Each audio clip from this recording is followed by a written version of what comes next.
Halo, perkenalkan nama saya Chelsea Serpenaria dengan NIM Hanal 71231046 dari Prodi Sistem Informasi Angkatan 2023. Hari ini saya akan mempresentasikan tugas akhir paper Sistem Informasi Mata Kuliah Pengantar Sistem Informasi. Adapun kelompok kami sendiri yang menyusun makalah dan juga PPT, adapun Priscilla Kiki, ada eh, Restu Ahmadinata, saya sendiri, ada Rosilia, Gratia, simak juga. Jadi kelompok kami itu berjumlah 5 orang. Nah, pertama-tama saya akan mempresentasikan dulu dari bab 1. Nah, bab 1 ini judulnya adalah Manajemen Sistem Informasi. Nah, kita harus mengenal dulu apa sih pengertian dari informasi manajemen itu. Jadi kalau kita lihat sendiri dari sistemnya itu, pengertian dari sistem, jadi sistem itu adalah satu sistem yang dapat didefinisikan sebagai suatu kesatuan yang terdiri dari dua atau lebih komponen atau subsistem yang berinteraksi untuk mencapai suatu tujuan. Suatu sistem dapat terdiri dari sistem-sistem bagian, yaitu subsistem, misalnya sistem komputer, yang terdiri dari subsistem perangkat keras dan subsistem perangkat lunak. Nah, untuk pengertian informasi sendiri itu yaitu pengertian informasi yaitu data yang telah diproses ke dalam satu bentuk yang mempunyai arti bagi penerima dan memiliki nilai nyata yang dibutuhkan untuk proses pengambilan keputusan saat ini maupun saat mendatang menurut Gordon Ben Davis pada tahun 2005. Nah, untuk pengertian manajemen sendiri, definisi lain menyatakan bahwa manajemen merupakan proses perencanaan, pengorganisasian, kepemimpinan, dan pengawasan antar anggota organisasi perusahaan dengan menggunakan seluruh sumber daya organisasi untuk mencapai tujuan yang telah ditetapkan. Menurut Stoner AF pada tahun 2008. Nah, untuk pengertian sistem informasi manajemen sendiri itu, Davis dan Olson dalam buku mereka yaitu Management Information System, Conceptual Foundation, Structure and Development mendefinisikan bahwa manajemen sistem informasi sebagai disiplin yang berkaitan dengan perencanaan, pengembangan, dan penggunaan sistem informasi yang efektif untuk mendukung fungsi bisnis dan pengambilan keputusan manajemen.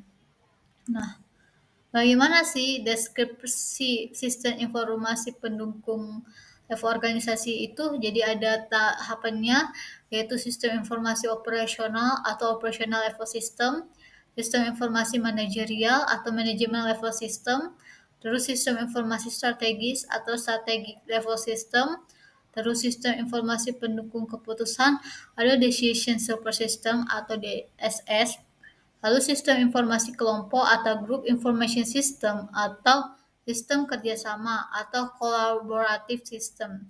Nah, untuk sistem informasi operasional sendiri itu dia adalah eh, dia itu berada pada level operasional yang dirancang untuk mendukung kegiatan harian dan transaksi rutin dalam organisasi. Nah, sistem ini dia menangani data mentah dari transaksi yang terjadi seperti penjualan, pembelian, penggajian, dan inventarisasi. Nah, contohnya pada sistem point of sale atau POS, di mana sistem penggajian juga ada, sistem manajemen inventaris. Nah, fokusnya ini pada efisiensi dan otomatisasi proses bisnis sehari-hari. Nah, kalau sistem informasi manajerial ini itu mendukung kegiatan manajerial di tingkat menengah dan membantu manajer dalam perencanaan, pengendalian, dan pengambilan keputusan. Nah, sistem informasi manajerial ini dia menyediakan periodik yang menganalisis kinerja organisasi. Nah, contohnya itu pada sistem pelaporan manajemen, sistem informasi akuntansi, sistem manajemen sumber daya manusia, atau HRMS, yang dimana fokusnya ini dia menganalisis dan pengawasannya dalam operasional, pelaporan, dan pengambilan keputusan yang taktis. Nah, kalau sistem informasi strategis ini, ya ini mendukung eksekutif dan manajemen puncak dalam pengambilan keputusan strategis. Nah, sistem ini membantu dan merumuskan strategi jangka panjang dan memantau lingkungan bisnis eksternal. Nah, contohnya itu dalam sistem pendukung eksekutif atau Executive Support System atau ESS. Nah, sistem informasi eksekutif dan juga fokusnya ini dia mengambil keputusan strategis dalam perencanaan jangka panjang dan menganalisis lingkungan bisnis. Nah, bagaimana kalau dia sistem informasi pendukung keputusan? Dia ini membantu manajer dalam pengambilan keputusan yang tidak terstruktur atau semi terstruktur dengan menyediakan alat analisis data dan model keputusan. DSS ini seringkali berinteraksi dengan data yang besar dan kompleks untuk menghasilkan informasi yang relevan. Nah, contohnya itu dia dalam sistem analisis keuangan, sistem perencanaan produksi, dan fokusnya sendiri itu untuk memberikan dukungan dan situasi keputusan yang kompleks dan tidak terstruktur. Bagaimana dengan sistem informasi kelompok atau sistem kerjasama? Nah, kalau di dalam sistem ini, dia mendukung pekerjaan kelompok atau tim dalam organisasi dengan menyediakan alat untuk komunikasi, berkolaborasi, dan berkoordinasi. Nah, contoh alatnya itu ya alat kolaborasi online seperti Microsoft Teams, Slack, dan Trello. Sistem manajemen project. Nah, kalau fokusnya dia memfasilitasi kerja tim dan berkomunikasi antar anggota organisasi. Nah, selanjutnya itu adalah sistem informasi strategis atau SIS dan keunggulannya. Nah, kita fokus di sistem informasi strategis itu apa sih keunggulannya dia? Nah, keunggulan dari SIS ini yaitu yang pertama adalah keunggulan strategis, lalu selanjutnya keunggulan taktis, dan selanjutnya adalah keunggulan bersaing, selanjutnya keunggulan dalam pengambilan keputusan, dan terakhir adalah keunggulan dalam pengembangan strategi. Nah, keunggulan kompetitif ini menurut Porter dan model rantainya. Nah, model rantai nilai itu model rantai nilai Porter membagi aktivitas perusahaan menjadi dua kategori besar, yaitu utama dan juga pendukung. Nah, aktivitas utama terlibat dalam proses produksi, penjualan, dan pelayanan pelanggan. Sedangkan aktivitas pendukung mendukung aktivitas utama dengan membuatnya lebih efisien. Misalnya di sini adalah aktivitas utama yang terkait dengan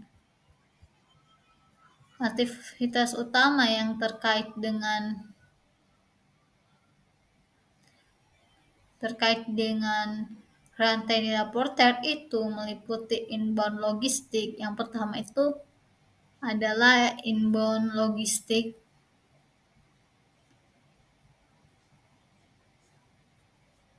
Yang pertama itu adalah inbound logistik, yaitu menerima, menyimpan, dan menyebarkan input untuk produk. Contohnya itu adalah pengiriman bahan baku dari supplier ke pabrik. Lalu selanjutnya itu adalah operation, di mana operation ini adalah aktivitas utama untuk proses produksi dan pengolahan produk. Contohnya itu produksi dan pengolahan produk di pabrik. Lalu ketiga adalah outbound logistik, yaitu pengiriman produk ke pelanggan. Contohnya itu pengiriman produk ke toko atau ke pelanggan langsung. Selanjutnya adalah marketing and sales, di mana pemasaran dan penjualan produk. Di mana contohnya itu pemasaran produk itu melalui media sosial dan penjualan produk melalui toko. Yang terakhir adalah service atau layanan pelanggan setelah penjualan. Contohnya layanan teknis dan layanan pelanggan. Nah, selanjutnya adalah aktivitas utama, yang terlibat dalam nilai porter. Maaf. Selanjutnya itu adalah aktivitas pendukung maksudnya di sini. Nah, kalau aktivitas pendukungnya sendiri itu dia itu adalah human resource management. Lalu itu dia merupakan pengelolaan sumber daya manusia, contohnya pengembangan karyawan, pengelolaan gaji, dan pengelolaan keuangan. Kalau yang pendukungnya lagi yaitu kedua adalah teknologi development, dia adalah pengembangan teknologi. Contohnya pengembangan sistem informasi, pengembangan teknologi produksi, dan pengembangan teknologi komunikasi. Yang ketiga ada procurement, adalah pengadaan bahan baku dan jasa. Contohnya pengadaan baku dari supplier, pengadaan jasa dari kontraktor, dan pengadaan peralatan dari pemasok. Nah, lalu selanjutnya adalah infrastruktur. Infrastruktur yang mendukung operasional perusahaan, contohnya adalah bangunan, peralatan, dan fasilitas yang digunakan dalam operasional perusahaan. Baik, selanjutnya bagaimana keunggulan dari sistem kompetitif ini? Nah, keunggulan kompetitif menurut Porter kan dia adalah suatu situasi di mana perusahaan memiliki kelebihan yang tidak dapat diimbangi oleh kompetitor lain. Nah, keunggulan ini dapat diperoleh melalui strategi pengumpulan data yang efektif dan meningkatkan nilai bagi pelanggan. Dan dari jenis keunggulan kompetitif itu kan ada 3, yaitu keunggulan biaya, keunggulan diferensiasi, dan keunggulan fokus. Bagaimana sih kalau dari kita lihat dari keunggulan biaya sendiri? Nah, kalau keunggulan biaya sendiri itu terjadi ketika perusahaan memiliki biaya yang lebih rendah dari kompetitor lain. Kalau keunggulan diferensiasi bagaimana? Kalau keunggulan diferensiasi itu dia terjadi ketika perusahaan ini memiliki produk atau jasa yang berbeda dan lebih baik daripada kompetitor lain. Kalau keunggulan fokus, dia terjadi ketika perusahaan memiliki keahlian yang spesifik dan lebih baik dari kompetitor lain. Nah, contoh implementasinya kita lihat dalam model rantai nilai Porter, dan keunggulan kompetitif yaitu misalnya perusahaan A ini memiliki keunggulan biaya karena memiliki biaya produksi yang lebih rendah dari kompetitor lain. Nah, perusahaan A ini juga memiliki keunggulan diferensiasi karena memiliki produk yang lebih baik dari kompetitor lain. Atau contoh lainnya dalam perusahaan B yang memiliki keunggulan karena fokusnya memiliki keahlian yang spesifik dalam produksi produk tertentu. Nah, perusahaan B ini juga memiliki keunggulan diferensiasi karena memiliki produk yang berbeda dan juga lebih baik dari kompetitor lain. Nah, selanjutnya itu adalah bagaimana TI atau teknologi informasi ini membantu perusahaan dalam meningkatkan posisi kompetitifnya. Nah, kalau dilihat di sini ada beberapa yang kita bisa lihat ada 5 ya, bagaimana TI ini membantu perusahaan dalam meningkatkan posisi kompetitifnya. Yang pertama itu adalah meningkatkan efisiensi operasional, lalu selanjutnya meningkatkan kualitas produk, meningkatkan layanan pelanggan, dan meningkatkan keunggulan bersaing, lalu meningkatkan keamanan data. Bagaimana meningkatkan efisiensi operasional? Nah, kalau dari teknologi informasi ini, dia bisa membantu perusahaan dalam meningkatkan efisiensi operasional. Nah, bagaimana? Melalui penggunaan sistem informasi yang efektif. Contohnya, penggunaan sistem manajemen produksi yang dapat memantau dan mengontrol proses produksi secara real time, dapat meningkatkan efisiensi dan mengurangi biaya. Lalu yang kedua adalah meningkatkan kualitas produk. Nah, kalau dari teknologi informasi ini, dia membantu perusahaan dalam meningkatkan kualitas produk dengan cara berikut.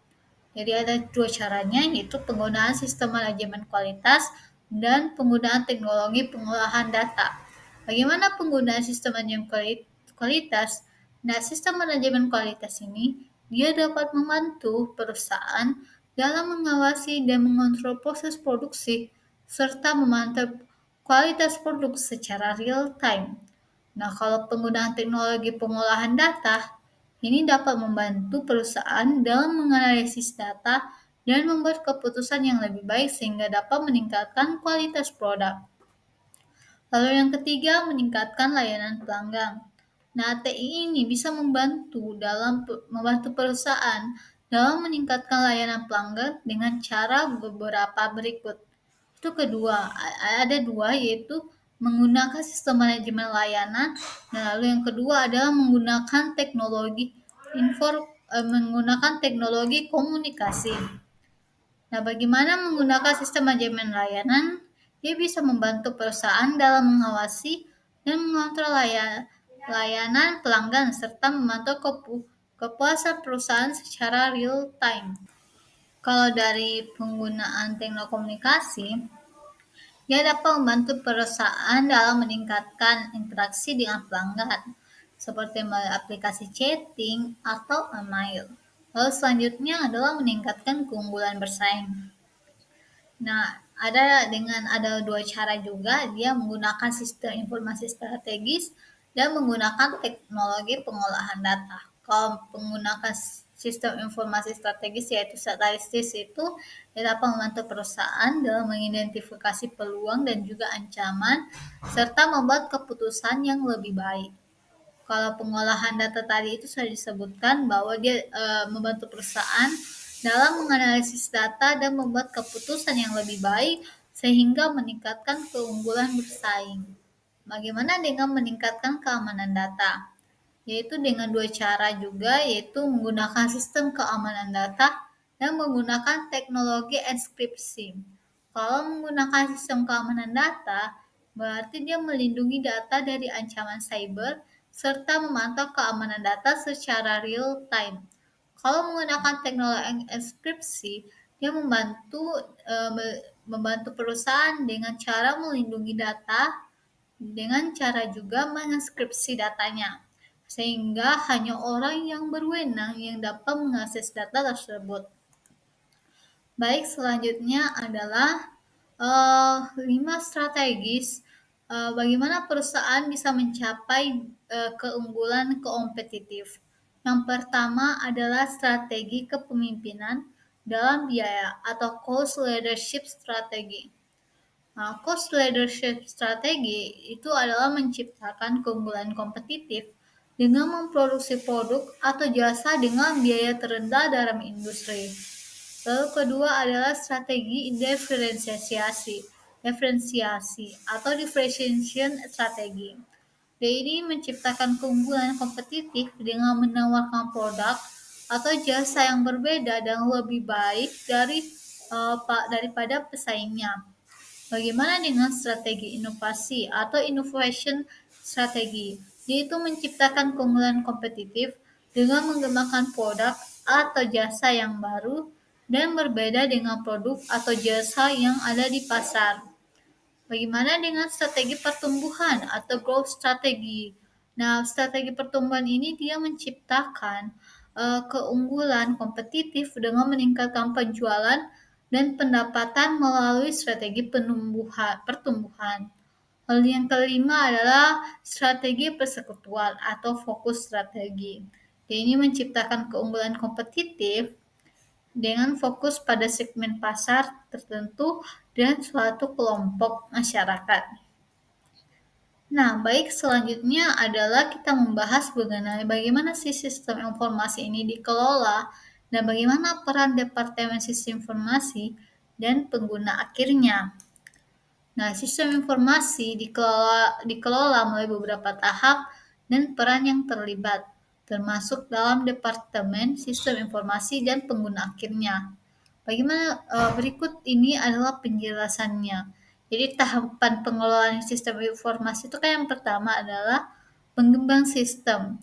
Nah, tahapan ini dia melibatkan perancangan, pengembangan, dan pengujian sistem informasi. Dapat sistem informasi bisa berperan sebagai tim pengembang sistem yang bertanggung jawab atas pengembangan sistem informasi yang sesuai dengan kebutuhan organisasi. Lalu yang kedua adalah implementasi sistem. Nah, tahapan ini dia melibatkan penginstalan dan penggunaan sistem informasi yang telah dikembangkan. Departemen Sistem Informasi berperan sebagai tim implementasi yang bertanggung jawab atas penginstalan dan pengadaan sistem informasi yang sesuai dengan kebutuhan organisasi. Nah, penggunaan sistem ini, lalu selanjutnya adalah penggunaan sistem. Tahapan ini dia melibatkan penggunaan sistem informasi oleh pengguna akhir. Nah, pengguna akhir ini berperan sebagai pengguna sistem yang menggunakan sistem informasi untuk mencapai tujuan organisasi. Lalu terakhir adalah pemeliharaan sistem. Nah, dalam tahapan ini dia melibatkan pemeliharaan dan perawatan sistem informasi agar tetap berfungsi dengan baik. Departemen Sistem Informasi berperan sebagai tim pemeliharaan yang bertanggung jawab atas pemeliharaan dan perawatan sistem informasi. Lalu selanjutnya adalah bagaimana peran Departemen Sistem Informasi. Nah, Departemen Sistem Informasi ini berperan sebagai tim pengembangan sistem yang bertanggung jawab atas pengembangan, implementasi, dan pemeliharaan sistem informasi. Nah, ada pun beberapa perannya. Yang pertama adalah pengembang sistem. Jadi, Departemen Sistem Informasi ini dia berperan sebagai tim pengembang sistem yang bertanggung jawab atas pengembangan sistem informasi yang sesuai dengan kebutuhan organisasi. Lalu selanjutnya adalah tim implementasi yang berperan sebagai tim implementasi yang bertanggung jawab atas penginstalan dan penggunaan sistem informasi yang sesuai dengan kebutuhan organisasi. Selanjutnya adalah tim pemeliharaan yang bertanggung jawab atas pemeliharaan dan perawatan sistem informasi agar tetap berfungsi dengan baik. Selanjutnya terakhir adalah peran pengguna akhirnya bagaimana. Nah, peran pengguna akhir ini dia berperan sebagai pengguna sistem yang menggunakan sistem informasi tersebut untuk mencapai tujuan organisasi. Nah, adapun peran pengguna akhir yaitu pertama sebagai pengguna sistem yang menggunakan sistem informasi untuk mencapai tujuan organisasi. Lalu yang kedua adalah pengembang sistem yaitu berkontribusi pada pengembangan sistem informasi yang sesuai dengan kebutuhan organisasi. Lalu terakhir adalah tim pemeliharaan, di mana dia bertanggung jawab atas pemeliharaan dan perawatan sistem informasi agar tetap berfungsi dengan baik. Baik, selanjutnya kita akan masuk ke bab 2, yaitu information system development. Nah, dalam bab 2 ini kita akan membahas mengenai yang pertama itu adalah proses pengembangan aplikasi perangkat lunak. Jadi ada 5 prosesnya. Yang pertama itu mempersiapkan pengumpulan persyaratan. Nah, langkah pertama dalam proses pengembangan perangkat lunak itu adalah mengumpulkan persyaratan fungsional dan non-fungsional, yang dimana itu sangat diperlukan dalam suatu proyek. Dan juga kita sangat penting untuk berkonsultasi dengan pemangku kepentingan, termasuk pengguna akhirnya, si analisis bisnis, dan pakar domainnya, untuk memastikan bahwa proyek itu memenuhi harapan mereka dan memenuhi kebutuhan mereka. Bagaimana contohnya pengembangan aplikasi kesehatan? Nah, kalau dalam pengembangan aplikasi kesehatan kan dalam proyek pengembangan aplikasinya itu ditujukan untuk para pasien dalam mengelola kondisi kesehatan mereka. Hal yang kedua adalah mendesain UI atau UX-nya. Nah, langkah kedua yaitu desain UI UX. Ini merupakan tahap yang sangat penting dalam pengembangan perangkat lunak.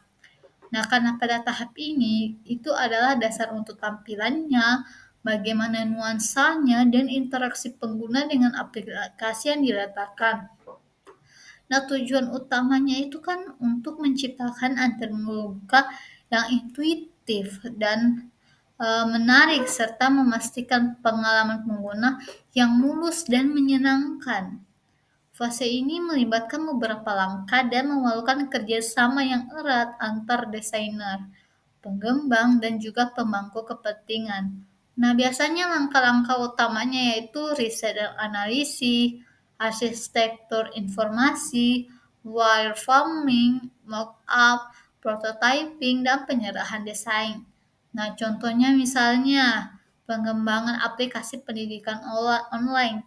Nah, dalam kasus ini kan riset dilakukan itu untuk memahami kebutuhan para siswa dan juga para pengajar. Nah, struktur aplikasi ini harus memudahkan akses ke materinya dan juga jadwalnya. Wireframe dan juga mockup dibuat untuk memastikan navigasinya itu sangat mudah dan prototipe ini untuk diuji dan disempurnakan berdasarkan umpan baliknya bagaimana.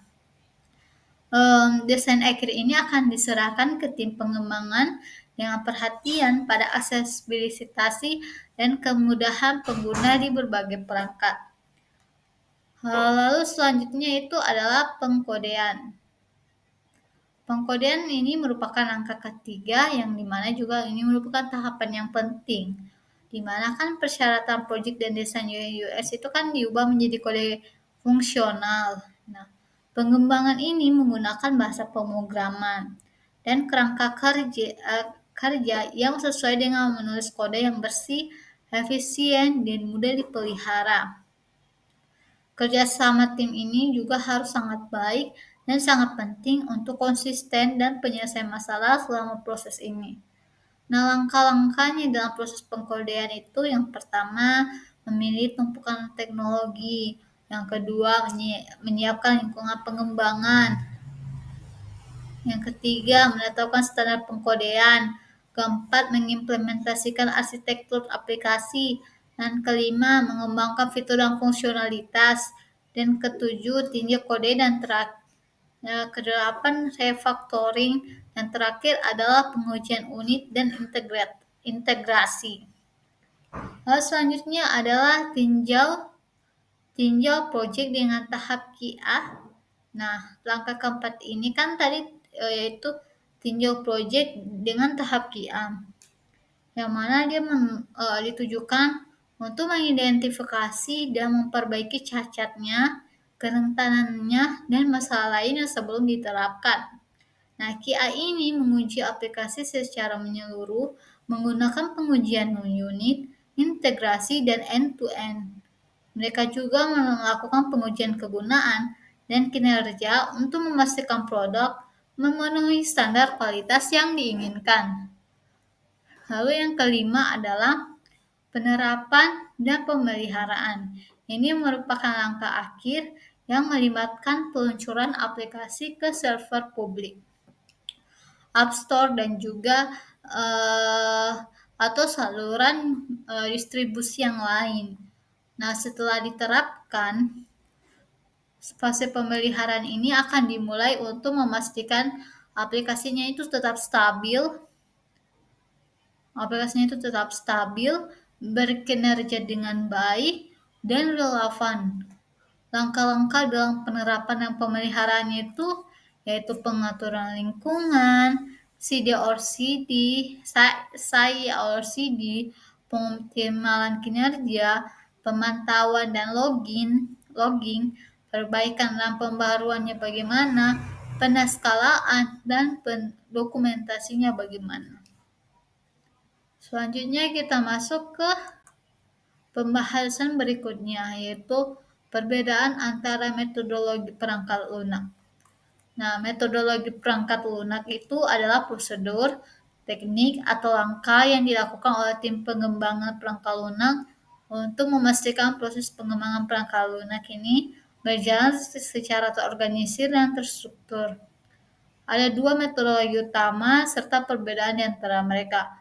Yang pertama adalah waterfall. Waterfall ini adalah metodologi yang linear dan berurutan. Setiap tahap harus diselesaikan sebelum tahap berikutnya dimulai.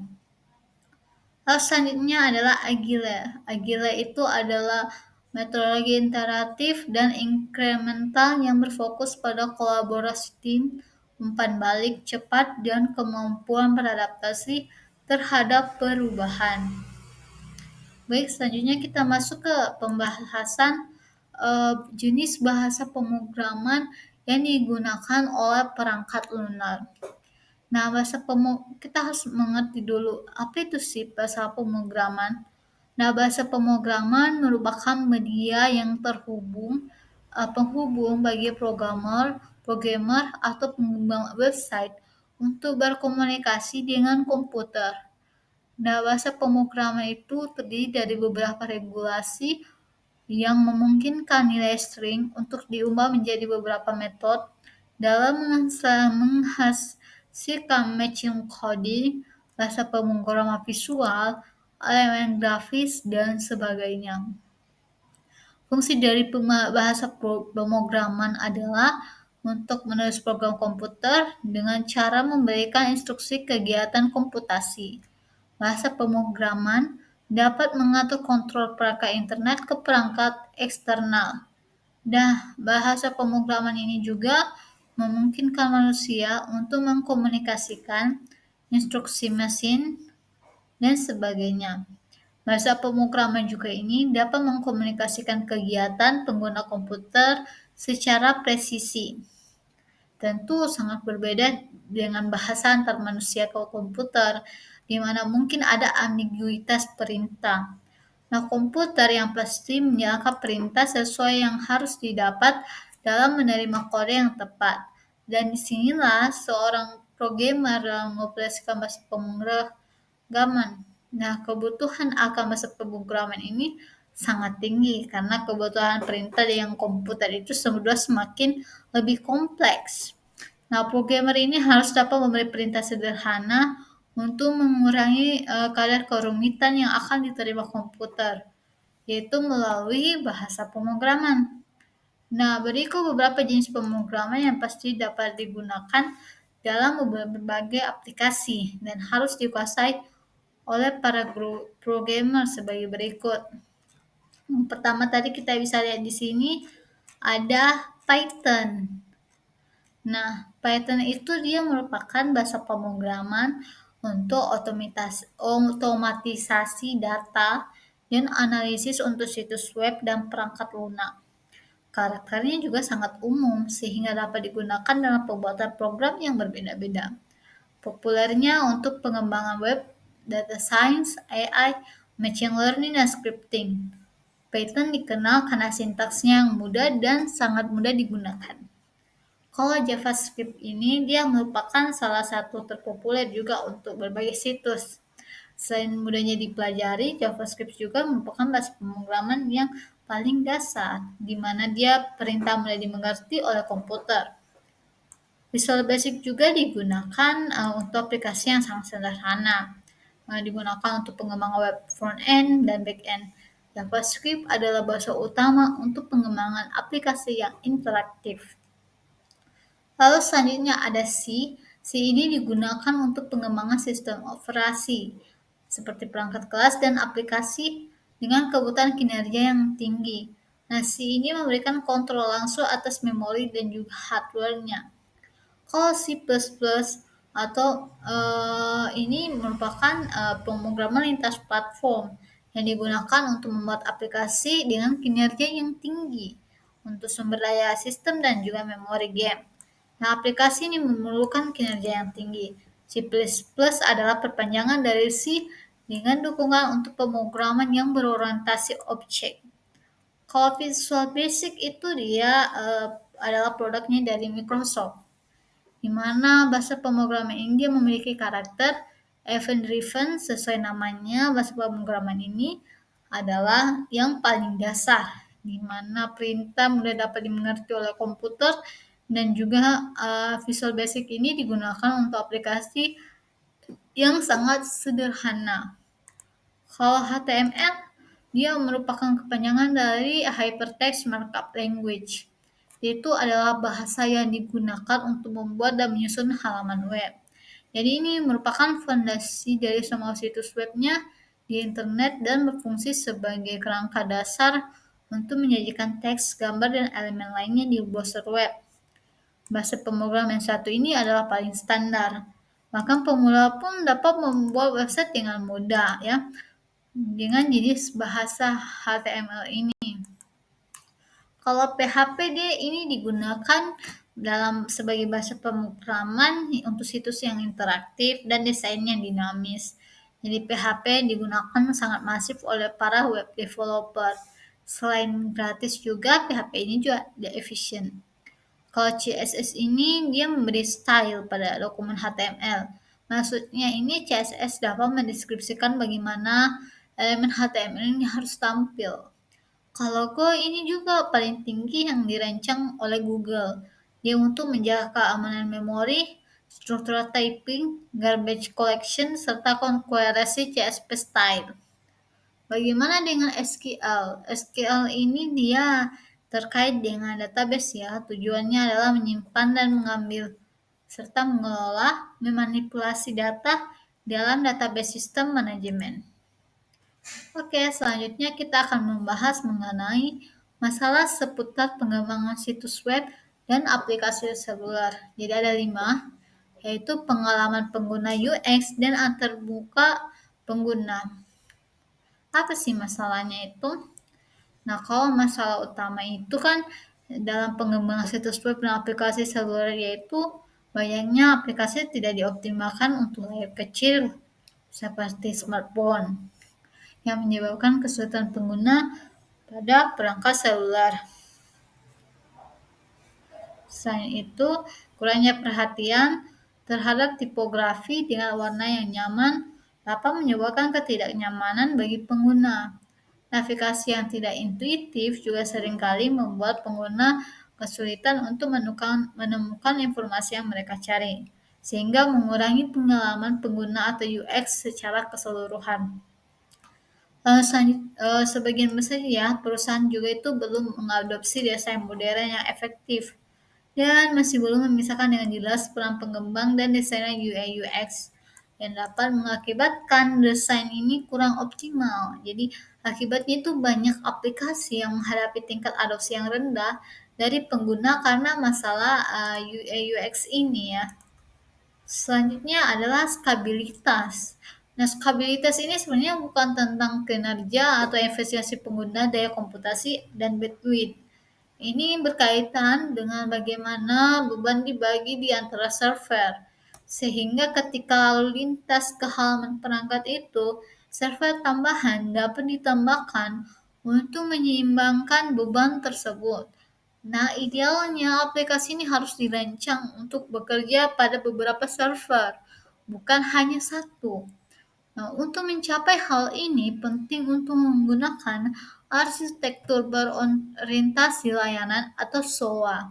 Dalam desain aplikasi SOA, ini memungkinkan aplikasi untuk dengan mudah beradaptasi dengan penambahan server baru, meningkatkan stabilitas. Dalam SOA ini, komponen aplikasi berkomunikasi melalui protokol jaringan untuk menyediakan layanan satu sama lain. Masalahnya adalah apakah klien menyadari pentingnya hal ini?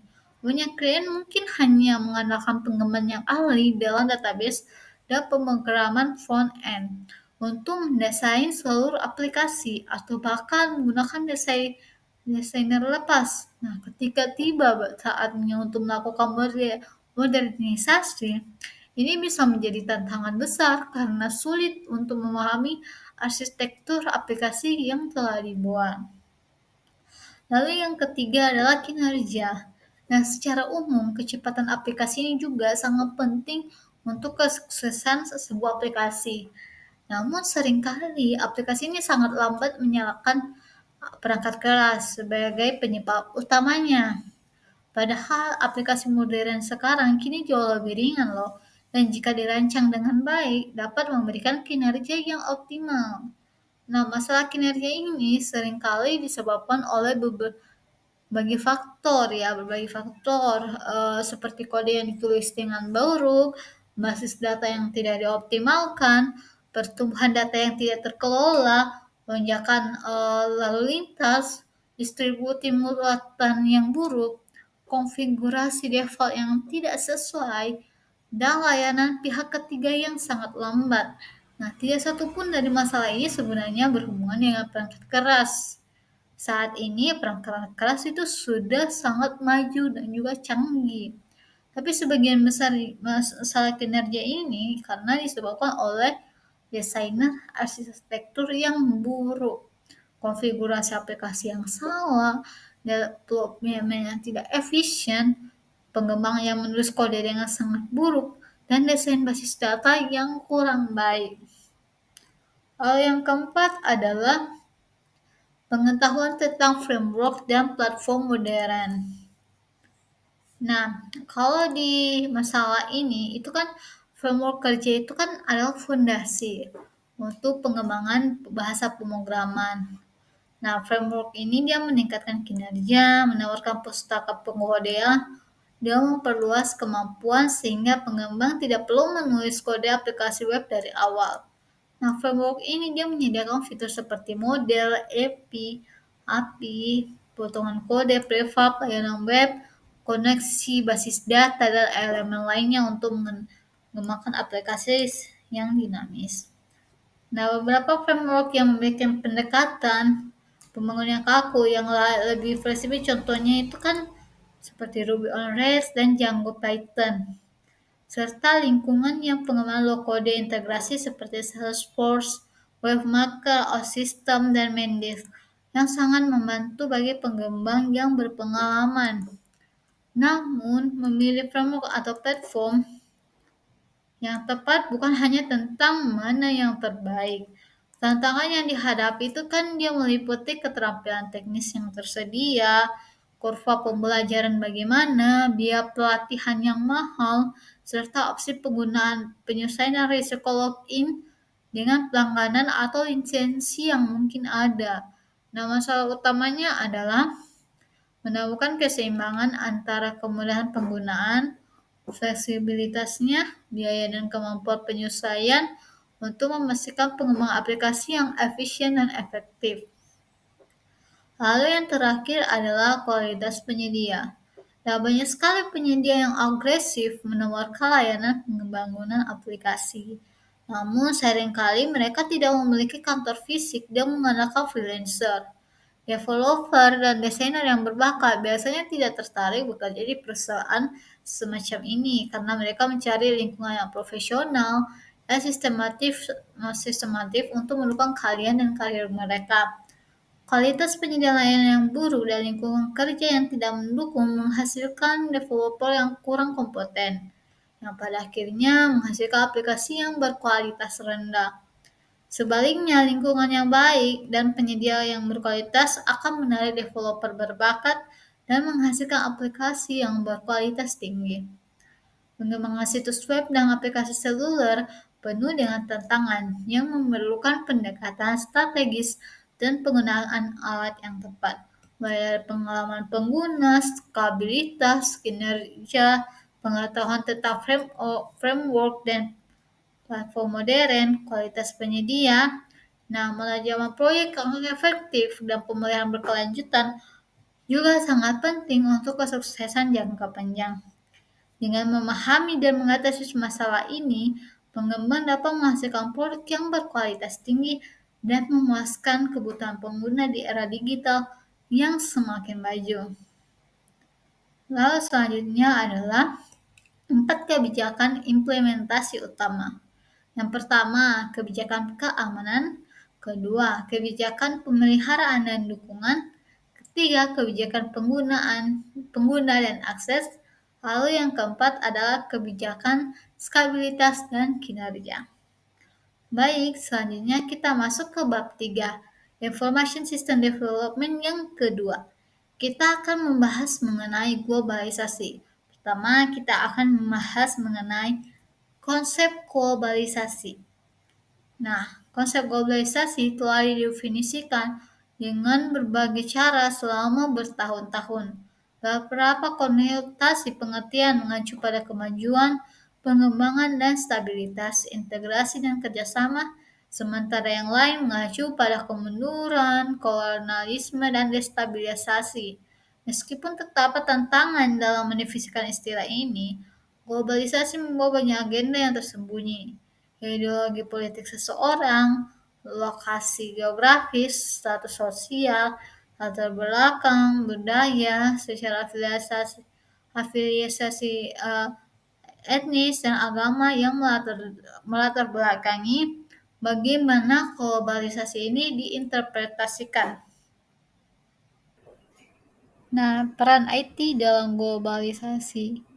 Nah, peran globalisasi, teknologi informasi dan komunikasi di era ini telah menjadi sangat strategis karena menciptakan dunia yang tanpa batas, jarak, ruang, dan waktu, yang berpengaruh pada peningkatan produktivitas dan efisiensi. Pengaruh globalisasi melalui penggunaan teknologi informasi dan komunikasi telah mengubah pola hidup masyarakat, berkembang dalam tatanan kehidupan baru, serta mendorong terjadinya perubahan sosial, ekonomi, budaya, keamanan, dan penegakan hukum. Kehadiran teknologi memiliki peran yang penting dalam kehidupan manusia di era modern ini. Banyak orang yang sangat bergantung pada perkembangan teknologi dalam menjalani kehidupan sehari-hari. Manfaat dari perkembangan teknologi sangat beragam, termasuk penggunaan gadget. Melalui gadget, manusia dapat dengan mudah mengakses informasi serta berkomunikasi dengan orang lain, bahkan dengan teman di negara lain. Selain itu, dengan gadget jaringan internet yang memadai, manusia juga dapat melakukan transaksi jual beli dari rumah tanpa perlu mengeluarkan banyak tenaga untuk memasarkan atau membeli barang di pasar atau swalayan. Baik, selanjutnya kita akan membahas mengenai masalah yang biasa dialami oleh perusahaan saat menghadapi ekonomi global. Ada 5, yaitu kondisi ekonomi yang tidak stabil, persaingan yang ketat, ketersediaan sumber daya yang terbatas, perubahan teknologi, dan perubahan perilaku konsumen. Nah, yang pertama tadi kan adalah kondisi ekonomi yang tidak stabil. Nah, tantangan bisnis global ini kan semakin kompleks dengan kondisi ekonomi yang terus berubah. Fluktualisasi ekonomi dapat berdampak secara langsung pada daya beli konsumen dan biaya operasional bisnis. Oleh karena itu, bisnis harus mampu beradaptasi dengan cepat terhadap perubahan kondisi ekonomi untuk tetap bertahan dan berkembang. Lalu yang tadi selanjutnya adalah ketersediaan sumber daya yang terbatas. Lingkungan bisnis yang kompetitif dan menuntut optimalisasi sumber daya seperti modal, tenaga kerja, dan waktu. Bisnis perlu efisien dalam mengolah sumber daya dan mencari strategi untuk meningkatkan produktivitas. Yang selanjutnya tadi adalah persaingan yang ketat. Pertumbuhan teknologi membuka peluang yang baru, tetapi juga meningkatkan tingkat persaingan. Bisnis harus mampu mengidentifikasi keunggulan kompetitif dan terus berinovasi untuk mempertahankan dan meningkatkan pangsa pasar. Nah, terus tadi itu perubahan teknologi. Pengembangan teknologi yang cepat juga memaksa bisnis untuk terus mengikuti tren, mengadopsi solusi teknologi yang baru. Bisnis yang tidak berasa beradaptasi dengan perubahan teknologi mungkin akan ketinggalan dan kehilangan daya saing. Yang terakhir tadi adalah perubahan perilaku konsumen. Konsumen semakin terhubung secara digital dan memiliki ekspektasi yang tinggi terkait pengalaman, pembelian, dan layanan pelanggan. Bisnis perlu memahami perubahan perilaku konsumen dan menyelesaikan perilaku strategi pemasaran mereka sesuai dengan preferensi dan harapan konsumen. Baik, selanjutnya adalah kesenjangan digital dan menjelaskan 3 tahapan kesenjangan digital menurut Nielsen. Jadi ada 3. Yang pertama adalah tingkat pertama, berkaitan dengan akses terhadap teknologi digital yang mengacu pada kemampuan seseorang untuk memiliki dan mengakses teknologi digital seperti smartphone, internet, dan lain-lain. Yang tingkat kedua, berkaitan dengan penggunaan dan keterampilan dalam menggunakan digital yang melibatkan kemampuan seseorang untuk menggunakan teknologi digital secara efektif dan efisien. serta memiliki keterampilan yang diperlukan untuk menggunakannya. Terus yang ketiga adalah berkaitan dengan hasil dari penggunaan teknologi digital yang menguntungkan pengguna. Ini mencakup dampak yang diperoleh dari penggunaan teknologi digital seperti kemampuan untuk berkomunikasi, mengakses informasi, dan lain-lain, serta hal yang diperoleh dari penggunaan teknologi digital. Baik, selanjutnya adalah bab keempat, yaitu e-business dan e-commerce. Nah, baik, pembahasan itu yaitu perdagangan elektronik termasuk ruang lingkupnya, manfaatnya, dan keterbatasan dan jenis. Perkembangan dan kemajuan teknologi membawa dampak pengaruh masyarakat masuk dalam dunia bisnis.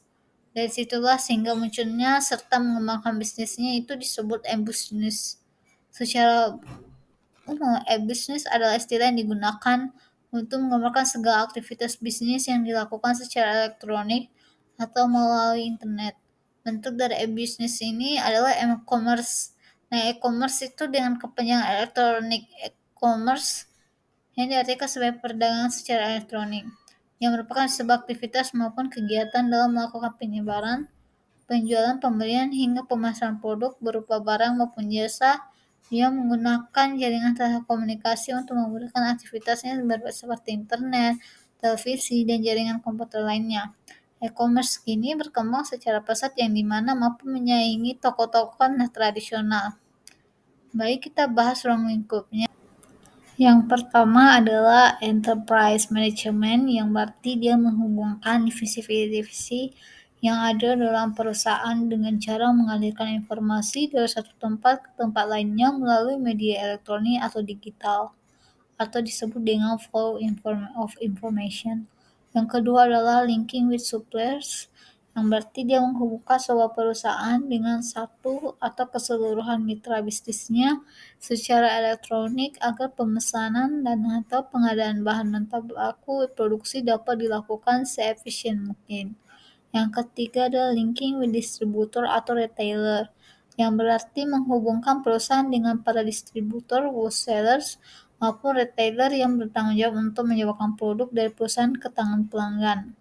Selanjutnya adalah interface with consumer, yang berarti menghubungkan perusahaan dengan calon pembelinya secara langsung atau end consumer tanpa melalui perantara atau broker. Yang terakhir adalah global e-commerce infrastruktur, yang berarti menghubungkan perusahaan dengan pihak yang pendukung lain semacam vendor, ISP, lembaga keuangan, penyedia jasa infrastruktur, dan lain-lain, karena mereka lah yang merupakan institusi pendukung dapat terselenggaraannya rangkaian proses transaksi e-commerce secara utuh. Lalu selanjutnya adalah manfaatnya. Yang pertama, dapat meningkatkan market exports atau pangsa pasar, menurunkan biaya operasional, melebarkan jangkauan, meningkatkan layanan pelanggan, meningkatkan efisiensi modal, meningkatkan kepuasan pelanggan, dan terakhir meningkatkan banyaknya UMKM baru. Lalu, keterbatasan atau kekurangan. Yang pertama adalah rawan penipuan, ketergantungan terhadap teknologi terutama gadget dan internet.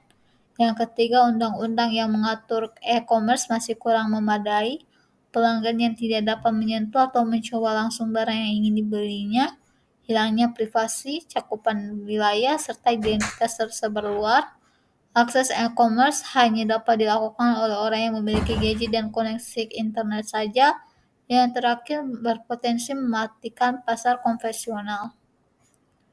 Selanjutnya fungsinya, yang pertama business to business, transaksi elektronik barang dan jasa dilakukan dari perusahaan ke perusahaan lainnya. Business to consumer, jenis perdagangan elektronik yang melibatkan pelaku bisnis dan konsumen.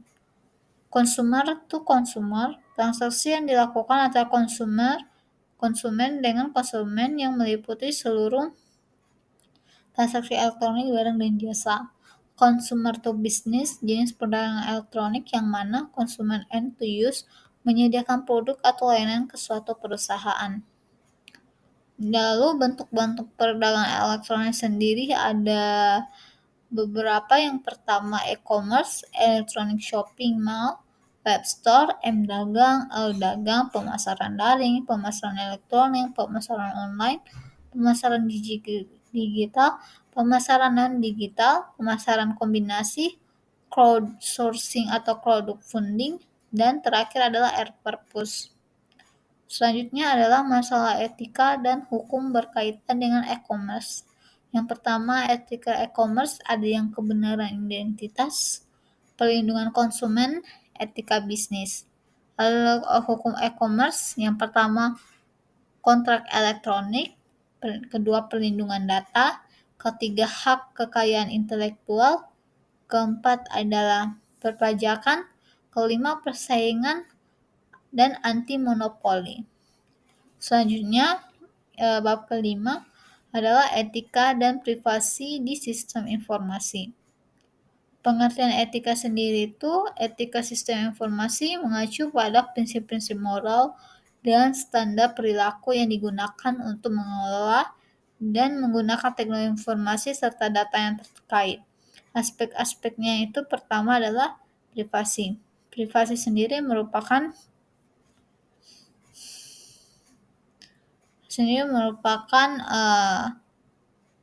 privasi itu merupakan dia melibatkan hak individu untuk mempertahankan informasi pribadi tidak diakses oleh orang lain tanpa izin. Ini mencakup privasi fisik terkait waktu, ruang, dan properti, dan privasi informasi terkait informasi ke data dengan lain-lain. Akurasi informasi dalam sistem informasi sangat penting karena ketidakakuratan dapat mengganggu, merugikan, atau bahkan membahayakan. Data yang digunakan dalam pengambilan keputusan harus akurat. Selanjutnya adalah properti. Properti itu adalah perlindungan terhadap hak kekayaan intelektual, seperti hak cipta, paten, dan rahasia perdagangan. Hak ini memastikan bahwa karya intelektual dilindungi dan digunakan dengan etikat yang baik. Selanjutnya, kode etik dia menggambarkan kelebihan dan kekurangannya. Kode etik itu adalah seperangkat prinsip, nilai, dan standar yang dirancang untuk memandu perilaku individu atau organisasi dalam situasi tertentu. Adapun kelebihan kode etik, yang pertama meningkatkan profesionalisme, yang kedua meningkatkan kepercayaan publik, yang ketiga mencegah perilaku yang tidak etis, yang kelima adalah menyelesaikan konflik. Sedangkan kekurangan kode etik, yang pertama adalah implementasi yang sulit, kedua interpretasi yang berbeda, yang ketiga potensi konflik dengan nilai pribadi. Baik, selanjutnya adalah kekayaan intelektual dan menjelaskan perlindungan yang diberikan oleh hak cipta, paten, dan merek dagang. Kekayaan intelektual merujuk pada hak-hak yang diberikan kepada individu atau perusahaan atau kreasi mereka yang meliputi penemuan, karya sastra dan artistik, desain, serta simbol, nama, dan gambar yang digunakan dalam perdagangan. Hak cipta atau disebut dengan copyright. Hak cipta melindungi karya asli yang tetap dalam bentuk nyata atau berwujud, seperti karya sastra, musik, seni, dan beberapa karya intelektual lainnya.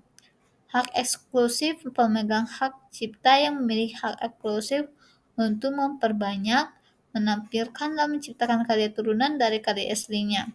Durasi, hak cipta biasanya berlaku seumur hidup. Pencipta ditambah 70 tahun setelah kematiannya. Selanjutnya adalah merek dagang atau trademark. Merek dagang melindungi tanda, desain, atau ekspresi yang mengidentifikasi produk atau jasa dari sumber tertentu. Hak eksklusif, pemegang merek dagang yang memiliki hak eksklusif untuk menggunakan tanda tersebut dalam perdagangan. Durasi, perlindungan merek dagang dapat diperpanjang tanpa batas waktu selama merek tersebut terus digunakan dalam perdagangan. Baik, selanjutnya adalah Tantangan yang dibawa teknologi informasi ke privasi individu. Yang pertama adalah pengumpulan data yang berlebihan. Perusahaan teknologi dan berbagai organisasi dalam mengumpulkan data dalam jumlah besar dari berbagai sumber seperti aktivitas online, transaksi keuangan, perangkat IoT, dan media sosial. Data yang dikumpulkan ini mencakup informasi pribadi, referensi kebiasaan, dan bahkan informasi lokasi yang spesifik. Dampak yang timbul yaitu kehilangan kontrol dan potensi penyalahgunaan.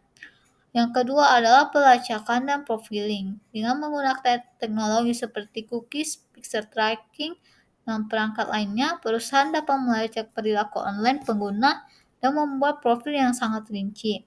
Profil ini digunakan untuk menargetkan iklan secara lebih efektif, tetapi juga bisa digunakan untuk diskriminasi harga, penawaran produk, atau layanan khusus. Dampaknya invasif yakni profiling yang rinci dapat mengganggu privasi individu dan memberikan perasaan diawasi terus-menerus. Selanjutnya adalah kebocoran data dan keamanan cyber. Pelanggaran data besar-besaran terjadi ketika peretas atau pihak berwenang berhasil mengakses sistem yang menyimpan informasi pribadi. Ini dapat mengakibatkan data seperti nomor kredit dan nomor jaminan sosial, alamat, dan informasi sensitif lainnya jatuh ke tangan yang salah. Dampaknya itu yaitu pencurian identitas. Data yang bocor bisa digunakan untuk mencuri identitas individu dan melakukan tindakan kriminal atas nama mereka serta dapat mengakibatkan kerugian finansial. Selanjutnya, pengawasan pemerintah. Teknologi informasi memungkinkan pemerintahan untuk melakukan pengawasan massal terhadap rakyat warganya dengan cara mengumpulkan data dari komunikasi elektronik, aktivitas online, dan kamera pengawas.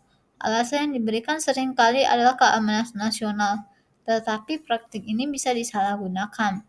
Dampak yang dapat ditimbulkan yaitu pelanggaran privasi, pengawasan yang berlebihan dapat melanggar hak privasi individu. Dan terakhir ada sosial media dan oversharing. Media sosial mendorong pengguna untuk berbagi informasi pribadi termasuk foto, lokasi, dan pendapat mereka, yang kemudian dapat diakses oleh banyak orang termasuk pihak yang tidak diinginkan. Dampak yang dapat ditimbulkan adalah kehilangan privasi. Informasi yang dibagikan di media sosial dapat digunakan oleh orang lain untuk bertujuan tidak diinginkan dan dapat mengancam keamanan. Informasi pribadi yang dibagikan secara publik dapat digunakan oleh penjahat untuk merencanakan kejahatan seperti pencurian identitas atau bahkan pencurian fisik. Baik, selanjutnya yang terakhir adalah bab ke-6, tren masa depan sistem informasi. Nah, adapun 4 tren masa depan sistem informasi yang pertama adalah kecerdasan buatan dan pembelajaran mesin AI dan ML. Kecerdasan buatan atau AI dan pembelajaran mesin atau ML semakin banyak digunakan dalam sistem informasi untuk mengotomatiskan proses bisnis, meningkatkan pengambilan keputusan, dan menyediakan analitik prediktif. AI dan ML dapat memproses data dalam jumlah besar untuk menghasilkan wawasan yang lebih mendalam dan membuat prediksi yang lebih akurat. Selanjutnya adalah keamanan siber yang lebih kuat. Dengan meningkatnya ancaman cyber, keamanan menjadi prioritas utama dalam sistem informasi. Tren masa depan mencakup penggunaan AI untuk deteksi ancaman, autentikasi multifaktor, dan pendekatan keamanan yang lebih proaktif dan terpadu. Yang ketiga adalah Internet of Things atau IoT, menghubungkan berbagai perangkat fisik melalui internet, memungkinkan mereka untuk mengumpulkan dan berbagi data. Tren ini akan terus berkembang dengan meningkatnya jumlah perangkat yang terhubung dan kemampuan mereka untuk berkomunikasi satu sama lain. Yang keempat adalah penggunaan cloud yang lebih lanjut. Penggunaan teknologi cloud terus berkembang, memungkinkan fleksibilitas dan skalabilitas yang lebih besar bagi bisnis. Masa depan akan melihat adopsi yang lebih luas dari solusi multi-cloud dan hybrid cloud untuk memenuhi berbagai kebutuhan bisnis. Baik, sekian dari presentasi saya. Saya mohon maaf bila ada kesalahan kata dan kekurangan kata. Mohon lebihnya, mohon dimaafkan, dan terima kasih.